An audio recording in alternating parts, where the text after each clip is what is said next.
Now the Three Martini Lunch with Greg Columbus and Jim Garrity. And welcome, everyone, to the Tuesday edition of the Three Martini Lunch, along with Jim Garrity of National Review, who's also the author of The Weed Agency. I'm Greg Columbus of Radio America. Good, bad, and crazy martinis for you as usual. We actually start with the bad today, Jim. Monday, a very big news day on a number of fronts. We talked about the Supreme Court decisions yesterday. We found out that those 3 Israeli teenagers were killed yesterday. So a lot of news yesterday, some of it good for the right, some of it just awful all the way around. For the bad martini today, we talk about the president and his Rose Garden statement about deciding to take executive action on immigration reform because he's been informed by House Speaker John Boehner that there's not going to be a House vote on it anytime this year. So here's the president's rationale for why he takes executive action instead of getting congressional approval for things, which is what that Constitution requires. Here's what he said. I don't prefer taking administrative action. I'd rather see permanent fixes to the issue we face. Certainly that's true on immigration. I would greatly prefer Congress actually do something. I take executive action only when we have a serious problem, a serious issue, and Congress chooses to do nothing. And that's why today I'm beginning an effort to fix as much of our immigration system as I can on my own, without Congress. Jim, I'm curious which Federalist paper it's in that the Congress shall make the laws unless they don't decide to do it, and then the president can do whatever he wants. This ranks high on our bad martini list because, first of all, are you kind of struck by how much Obama talks as if he is the only president who's ever had an opposition party control Congress? Right. I mean, this is like really standard operating procedure. And the idea that, John Boehner is so much more difficult to work with than Nancy Pelosi was.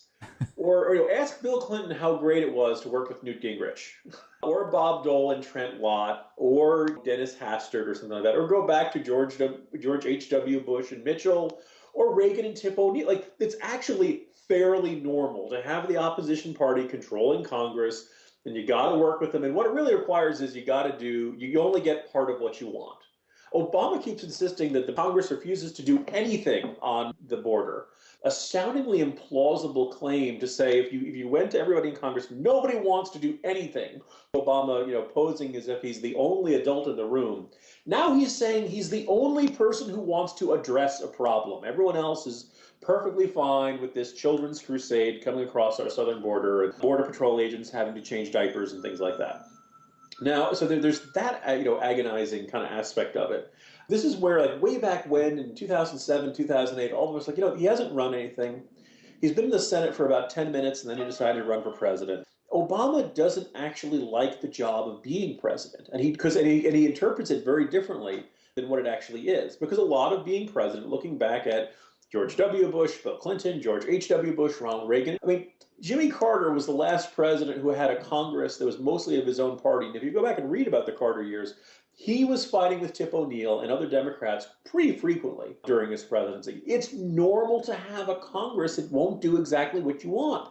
And Obama just can't seem to deal with this. I guess nobody gave him this kind of grief at the law library. Nobody gave him this kind of problem back in his community activism days and stuff like that. He just can't seem to reach any type of agreement with any Republican on anything. Once you do that, you're an utter failure as a leader. And now I just got to stop because we've got to move on to the kind of surprisingly good martinis, Greg. Yeah, exactly right. So the president did this in the Rose Garden just a couple hours after we got the Supreme Court decision on the HHS mandate. And as Jonathan Turley, who's been very critical of Obama's use of executive power, said on CNN, this has not exactly been a great week and a half for the guy.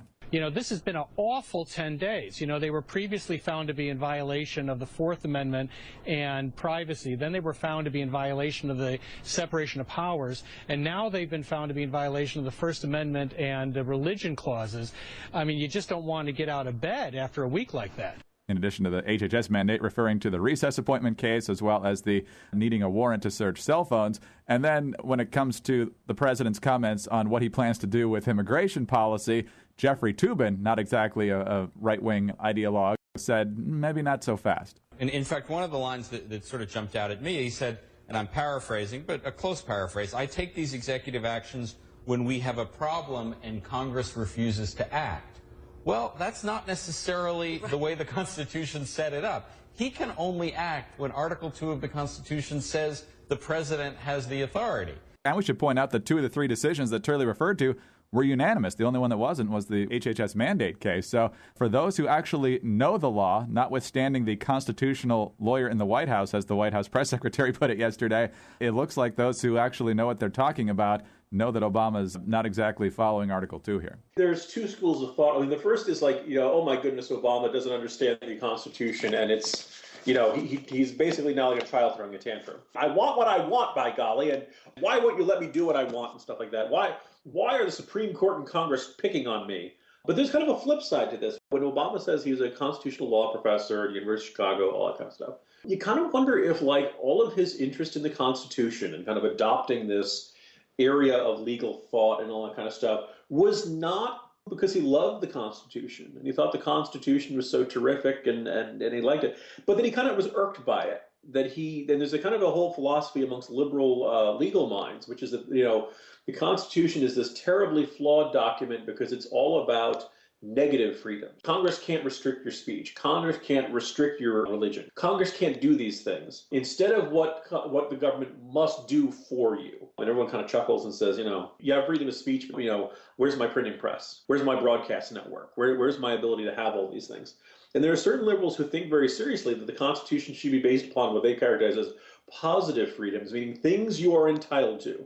In order to be a free American, you must have these things provided to you. This is where you get into this, health care, or health care is a human right. And the problem with that thinking is that for all the other rights that you just have them, right? In order to enjoy that right, we need to stop the government from doing things to you. For once you start thinking about, health care is a human right, well, somebody's got to get that doctor to give it to you, and that nurse and everybody, the MRI machine, all these things that come in the process of giving you health care. Perhaps Obama, is losing 9-0 on so many of these things and running himself into so much trouble because the entire philosophy of how the government should operate and the purpose of government in the United States is completely contrary to about 43 presidents who've come before him, including, the Bill Clintons and Jimmy Carters of the world, who we traditionally think of as Democrats, but who did not like to take such a wholesale, I'm going to ignore the rest of government mentality to this, and we really have it's intriguing. The intriguing thing will be when he goes into something that's really kind of dangerous, because when he violated, say, for example, the War Powers Act, he did in Libya, and most Americans completely ignored our military action in Libya. Obama gets away with doing a lot of this stuff because it's on a fairly small scale, but you can kind of see it bit by bit. The scale is getting larger. I mean, you're starting to see the folks like Tubin, who is usually a pretty reliable fan of the president.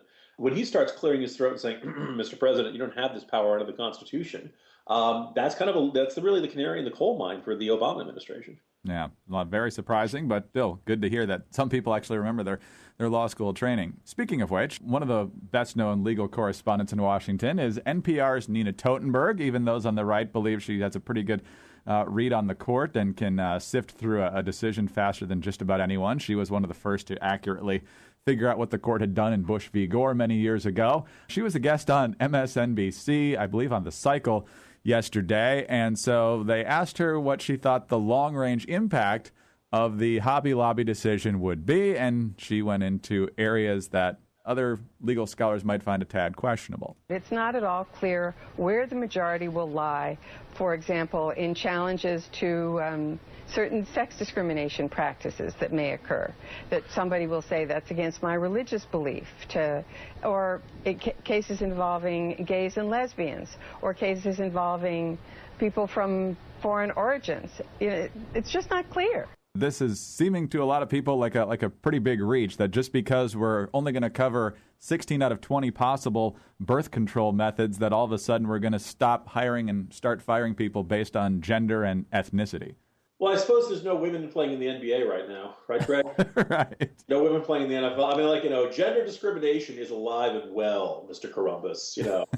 This is nothing to chuckle about.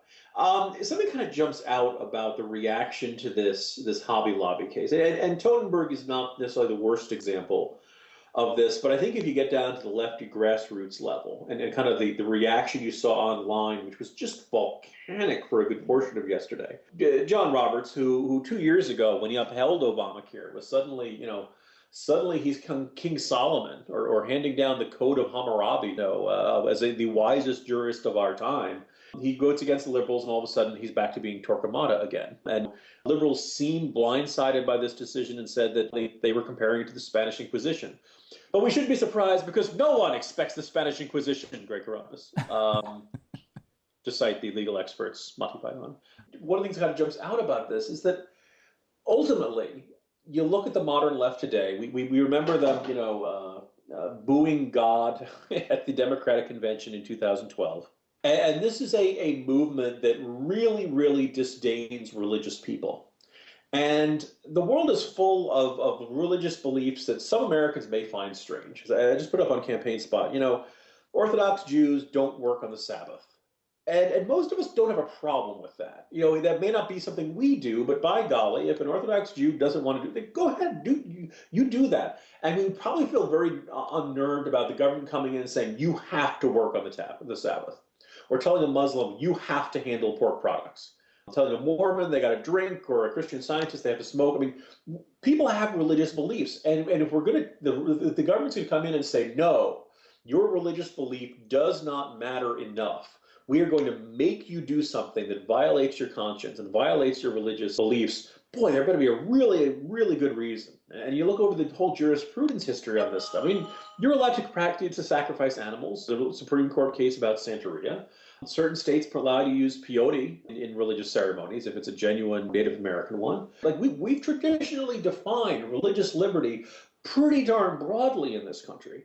We're not willing to pay for this because we think it is akin to murder. Now, you may think they're completely wrong on that, but it is a very big step to say, not only are they wrong on that, we will not allow them to live by that belief. We're going to force them to pay for something that they consider to be murder. And most of us would kind of recoil from that kind of mentality of government and say it's very un-American. It's not in keeping with our traditions. It's not in keeping with kind of the ideals and the founding of this country. But there's a big chunk of the left that basically says, no, the purpose of government is to re-educate you. The purpose of government is to steer you away from these primitive and silly beliefs and to get you to adopt the ways of your betters, in which all 20 of these forms of birth control are hunky-dory and there's no objections to be had. Look, that's almost a separate question here. The real question is, are you free to disagree with this assessment? Are you free to follow your conscience? And to a big chunk of the left, ironically, the answer is no. And that's kind of a scary thing here. That Nina Totenberg can kind of gussy it up and raise all these troubling questions and stuff like that. But ultimately, I think a lot of yesterday's reaction was driven by this very ugly, I think you might even say hateful form of intolerance. Mr. Garrity, well done. Well said. Anytime I get to call the liberals intolerant, it's kind of a good day. Jim, very well done. Have a great day. We'll talk to you tomorrow. See you tomorrow, Greg. Jim Garrity of National Review. I'm Greg Corombos of Radio America. Thanks for being with us today. And be sure to join us again on Wednesday for the next edition of the 3 Martini Lunch.